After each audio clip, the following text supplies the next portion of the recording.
है। श्रीमद् भागवतम का पहला श्लोक ही व्यासदेव जी कह रहे हैं सत्यम परम धीमहि, कि आप परम सत्य हैं। फिर जब भगवान श्री कृष्ण देवकी के गर्भ में प्रकट हुए तो देवी देवताओं ने सबसे पहला शब्द यही बोला था, सत्य, कि कृष्ण भगवान को सत्य बोला जाता है। और हम इस संसार में भी देखते हैं जब कोई मर जाता है तो तब क्या बोलते हैं, आम नाम सत्य है। तो सत्य एक बहुत बड़ा साइंटिफिकली शब्द है। आप ऐसे ही किसी को सत्य नहीं कह सकते, क्योंकि सत्य कभी बदलता नहीं है। सत्य हमेशा शाश्वत रहता है।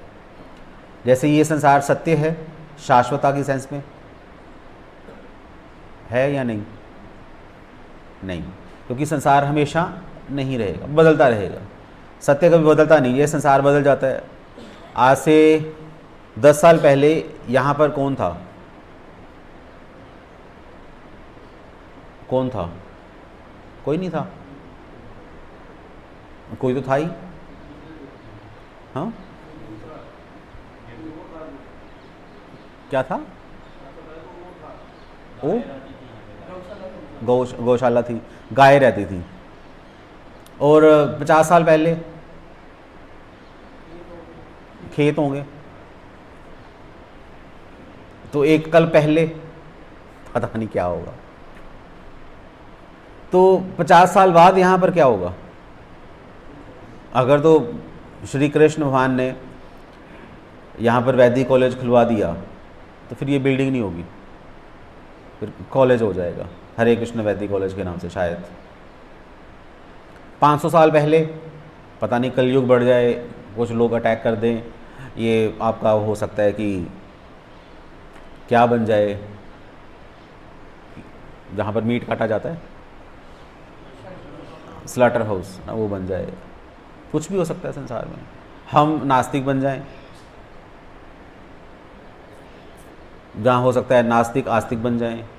चीज़ें बदलती रहती हैं, पर श्री कृष्ण कभी नहीं बदलते, भगवान का ज्ञान कभी नहीं बदलता, इसलिए उनको सत्य कहा जाता है। और श्री कृष्ण के ज्ञान को या श्री कृष्ण को सत्य या परम सत्य कहा जाता है।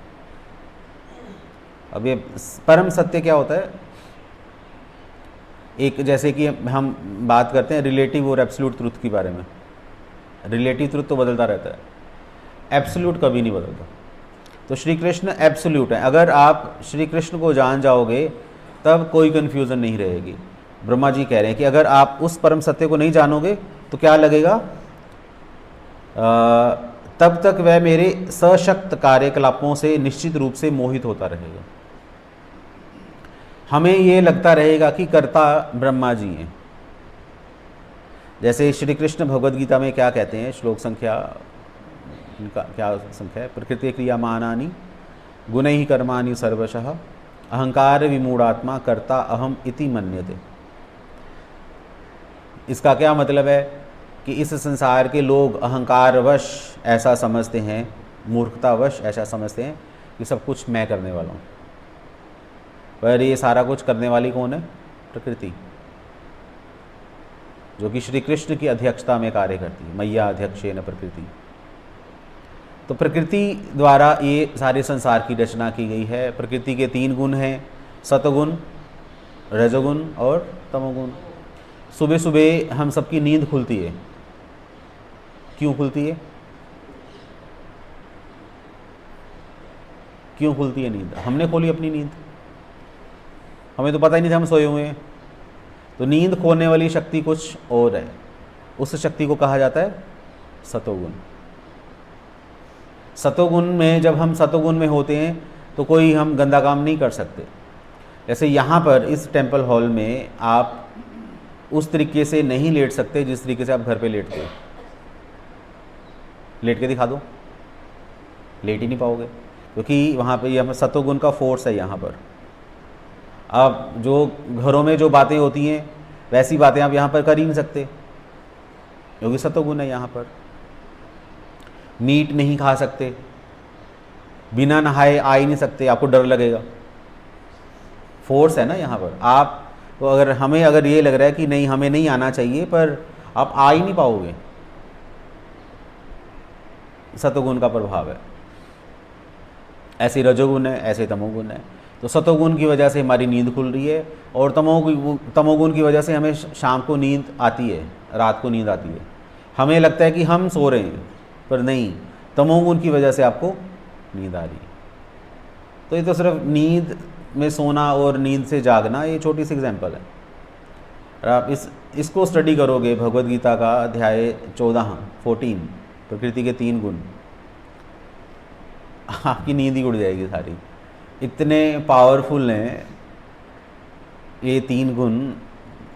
लगी जब हमने शुरू में पढ़ा था तो समझ नहीं आया था, पर जब पता चला कि ये चीज़ें हैं, तब पता चला कि सही में यही चीज़ें हैं।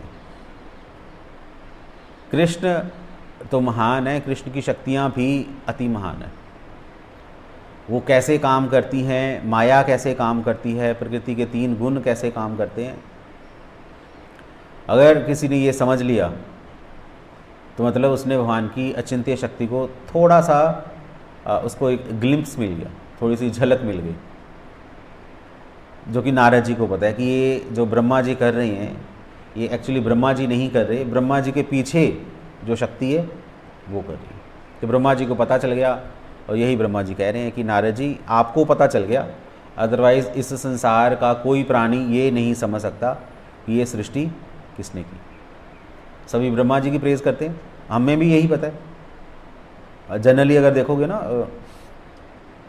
तो आंसर यही आता है कि ब्रह्मा जी संसार बनाते हैं, भगवान विष्णु संसार चलाते हैं, और शिव जी संसार को ख़त्म कर देते हैं। पर इन तीनों के पीछे कौन सी शक्ति काम कर रही है? कृष्ण की शक्ति। एक्चुअली गुरबानी में ये आता है, लख ब्रह्मा विष्णु महेश, पय तरसन तेरे दर्शन नु। कि लाखों ब्रह्मा हैं, लाख ब्रह्मा विष्णु महेश, लाखों विष्णु हैं, लाखों महेश हैं, पय तरसन तरस रहे हैं तेरे दर्शन, आपके दर्शनों के लिए। इसलिए हर ब्रह्मांड में ब्रह्मा विष्णु महेश आपको मिलेंगे, पर करोड़ों ब्रह्मांडों के रचयिता, जिसके रोम रोम से करोड़ों ब्रह्मांड निकल रहे हैं, उस महाविष्णु को तो शायद ही कोई समझ पाता है, सब नहीं समझ पाते। पर जो श्री कृष्ण का शुद्ध भक्त है उसको पता चलता है कि एक्चुअली करने वाले ये हैं। और बाकी जो लोग नहीं समझ पाते, जो लोग नहीं देख पाते, वो कुएं के मेंढक के समान है। कुएं का मेंढक, उसको पता ही नहीं है कि समुद्र नाम की कोई चीज़ भी होती है।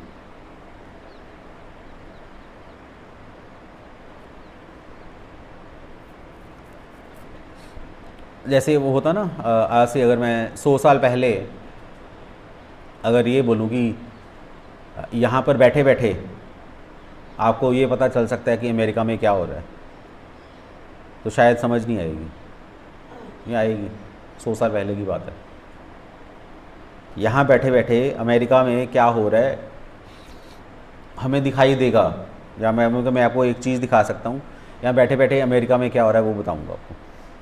तो शायद हम लोग बोलेंगे कि पता नहीं क्या हो रहा है, हमें समझ नहीं आ रही, यहाँ बैठे बैठे हम कैसे देख लेंगे, क्योंकि दीवार के उस पार तो कुछ नज़र नहीं आ रहा, और अमेरिका में क्या हो रहा है, वो क्या हो रहा है, ये तो बड़ी अजीब सी बात हो गई। तो फिर मैंने अपना मोबाइल निकाला, इंटरनेट ऑन किया, टिक टिक टिक टिक टिक। अब मान लो कि मेरे पास वो डिवाइस थी तब 100 साल पहले, तो मेरे मोबाइल पर आप लाइव देख रहे हो, अमेरिका लाइव। मेरे लिए कोई बड़ी बात नहीं है, हम लोगों के लिए बड़ी बात हो सकती है कि ये पता नहीं क्या चीज़ है, ये तो जादूगर है। पर नहीं, टेक्नोलॉजी है, साइंस है। मुझे साइंस पता है इसलिए मैं ज़्यादा खुश नहीं हो रहा। जिनको साइंस नहीं पता वो कहेंगे पता नहीं क्या हो रहा है, कैसे हो रहा है, उनके लिए मैं एक भगवान की तरह हो गया, या मैं एक जादूगर हो गया। पर मुझे पता है रियलिटी क्या है, कैसे है। जैसे एक और एग्जांपल मैं लेता हूँ, बड़ी मज़ेदार एग्जांपल है चींटियों की। तो चींटियाँ जा रही थी, चलती जा रही हैं, चींटियाँ ऐसे चलती हैं अपनी लाइन में चलती जा रही हैं। तो मैंने एक चींटी को उठा लिया। तो जब उठाया तो उस चींटी के पीछे जो चींटी चल रही थी वो क्या सोचेगी? आप अगर मान लो कि खुद चींटियाँ बन के देखो कि आप क्या सोचोगे कि ये कहाँ गई, हुनी थे सी कितने गई। वो अगली से पूछेगी कि कहाँ गई ये वाली, करीब पता नहीं तेरे आगे चल रही थी, नहीं तेरे पीछे चल रही थी, पता नहीं गायब हो गई। तो सब ढूंढ रही हैं चींटियाँ उस चींटी को। तो मैं ऊपर से देख रहा हूँ कि ये चींटियों के समाज में हुड़दंग मच गया, सब ढूंढ रही हैं उसको। तो फिर मैंने कुछ सेकंड के बाद, 20-25 सेकंड बाद चींटी को वापस रख दिया। तो सब चींटियों से क्या पूछेंगी, कहाँ थी, कहाँ से आई है, हम सब तेरे को ढूंढ रही थी।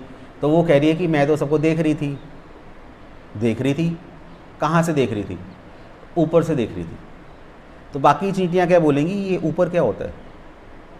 क्योंकि चींटियों के समाज में ऊपर कुछ होता ही नहीं है, आगे होता है या पीछे होता है, मतलब कि वो सेकंड डायमेंशन में चलती है, थर्ड डायमेंशन उनको नहीं पता। तो उनके लिए ऊपर कुछ होता ही नहीं है, मतलब है झूठ बोल रही है कि छुपी हुई थी, नहीं नहीं मैं देख रही थी, तू ये कर रही थी, तू वो कर रही थी, ऐसा था वैसा था, ये था वो था।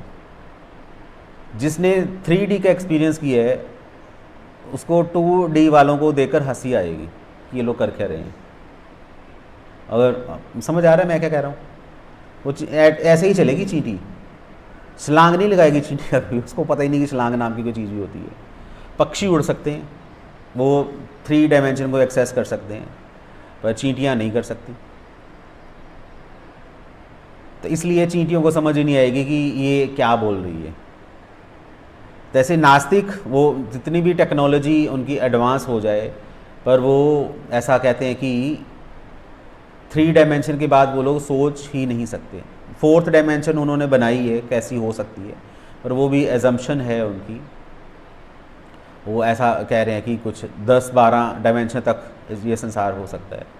पर हमारे आचार्य ऐसा कहते हैं कि ब्रह्मा जी का जो शरीर है, या ब्रह्मा जो ब्रह्मलोक है, वो 64th डायमेंशन में बना हुआ है। पता नहीं होगा क्या होगा, कैसे होगा। और जिसने ब्रह्मा जी को बनाया है वो कौन सी डायमेंशन में होगा, पता ही नहीं। इसलिए अचिंत्य शक्तियाँ हैं, हमारे चिंतन से परे हैं, पर इसका मतलब ये नहीं है कि वो नहीं है। नारद जी जैसे लोगों को श्री कृष्ण की उस अचिंत्य शक्ति का थोड़ा सा आभास हो जाता है, जिससे वो भगवान को अच्छे से प्रेज़ कर सकते हैं, उनका गुणगान गा सकते हैं। बाकी हम जो लोग जो कुएं के मेंढक है, हमारे लिए कुएं का पानी ही बेस्ट है, बस हम उसी की प्रेज़ करते रहते हैं।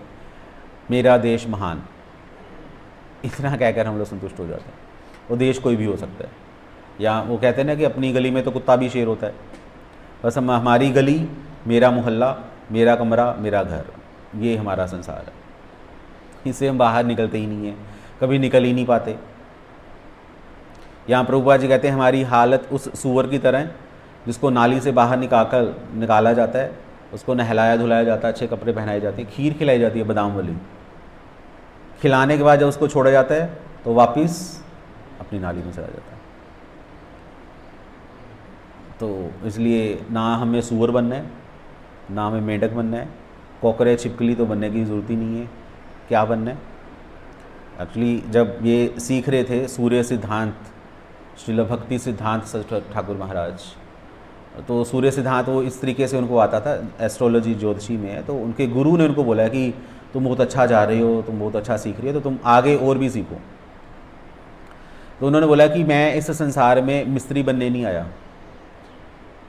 मैकेनिकल इंजीनियर नहीं बनने आया, मैं इस संसार में एक समाज सुधारक बनने नहीं आया, मैं इस संसार में एक ज्ञानी बनने नहीं आया। मैं इस संसार में क्यों आया हूँ?